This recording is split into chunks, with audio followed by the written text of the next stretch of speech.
Matt Serra, UFC 111. What is your prediction? GSP, Hardy? Man, I mean, I got to go with the guy I'm working with. I'm biased as hell. You know, I'm gonna go with Hardy, man. Is it a tough fight? Hell yeah, it's a tough fight, and I don't like any kind of negativity with any kind of guy I'm working with, man. You know, the guy could pull. You know, he wants to shock the world, man, and I did what I could to help, but you know, he's a game guy, and it's a winnable fight. Not an easy fight by any means. A lot of people say that Dan Hardy's in the same position you found yourself in when you fought GSP the first time. What kind of advice can you give him? No, I mean, basically, you know, it's not so much, I mean, advice. I mean, basically the number one thing I could tell the guy, besides on the technical aspects of the game, is, you know what, man, all the experts, all the guys that are saying, you know, the odds makers and whatnot, dude, it really boils down to two guys in a cage. That's what it boils down to. Nobody else is in there. So they don't control his destiny, he does.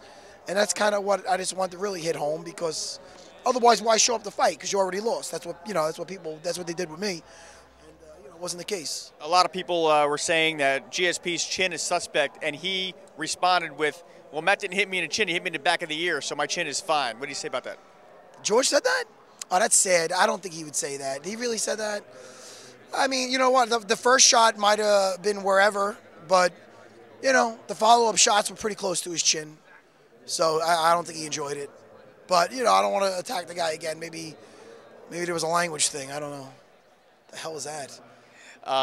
Frankie Edgar versus BJ Penn. Now, this is a fight that a lot of people are surprised that Frankie's got the title shot this quick in his career, but he does have 11 wins in UFC and 1 loss against Gray Maynard. Gray didn't look so great in his last fight, and that was pretty much the UFC's decision to give Frankie the title shot over Gray. But what do you say to Frankie Edgar fighting a legend like BJ Penn? I think it's definitely a legit matchup. I mean, if you look at what he did to Sean Shirk, besides BJ, who's done that to Sean Shirk? I mean, Sean Shirk beat Tyson Griffin in a fight of a night fight. Sean Shirk's a stud, and the other guy just outclassed him in there.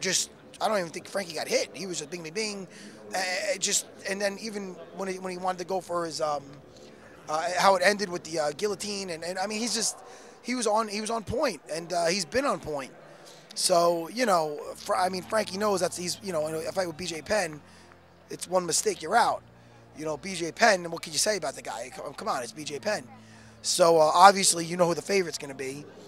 But, you know, you never underestimate an East Coast underdog. When BJ Penn goes to 55, people say that he's unstoppable. One of the theories is he's got to work so much harder to get down to 55. He has no choice but to be in phenomenal shape. What do you say to that? That could be possibly, you know, the case. I don't know. I think BJ's, you know, he beat Matt Hughes at welterweight. I think he looks great at welterweight also. I think he's a phenomenal fighter.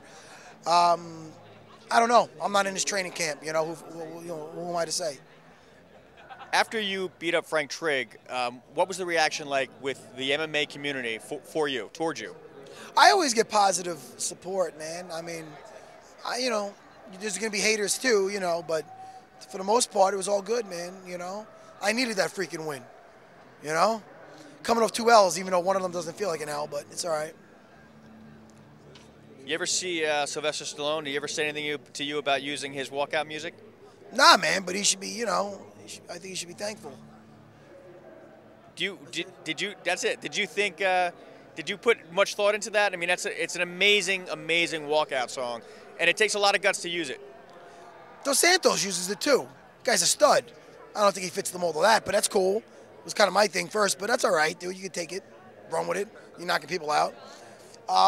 It started with the Rocky remix when I went to fight George St-Pierre the first time, because I felt like I was living the movie. What the hell? I lived that movie. It was awesome. You know, the sequel sucked, but that was in Montreal. But you know, it just kind of, it definitely motivates me when I hear that. You know.